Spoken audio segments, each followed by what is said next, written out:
Well, the first one he got was a job laying railroad track.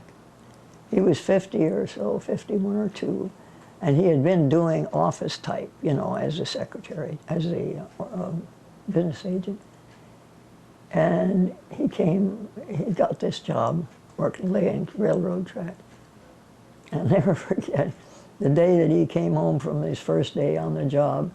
We had about 10 steps to climb up to get to the house, and he was just worn out. But he got off of the bus or whatever it was, and he climbed those steps, and there was just determination and grit, and they didn't defeat him. So he stayed on that, and eventually he got a job that stayed with for until he had to quit because of the cancer. And that was at Mount St. Vincent. It was in St. Vincent's Home for the Elderly. And he was a janitor. And he got $1 an hour. And he didn't get, I guess it was workers' comp, unemployment comp. And so he stayed on that job for quite a while. It was 6 days a week, as I recall. And then they had a person who had been a barber, and that person left, or age or something. So Ernie asked if he could have it, and he got that job. And that's what he did from there on. He did the 8 hours of janitor work, and then he had a cup of coffee. And then he would go and trim people's hair, cut their hair, barber, trim their toenails, take out calluses, all that sort of thing, and with so much dignity.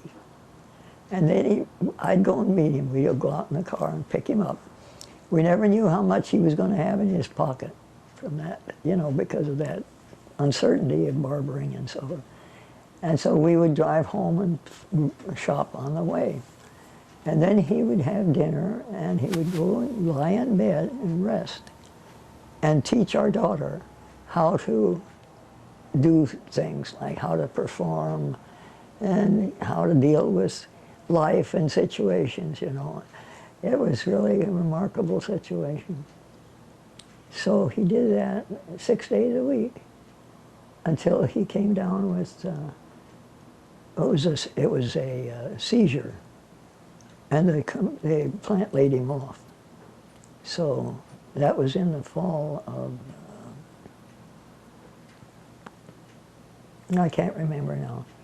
At any rate, we found out, 63, I think. And we found out then that eventually that he had cancer in the lungs. And it took about 5 years for him to die, but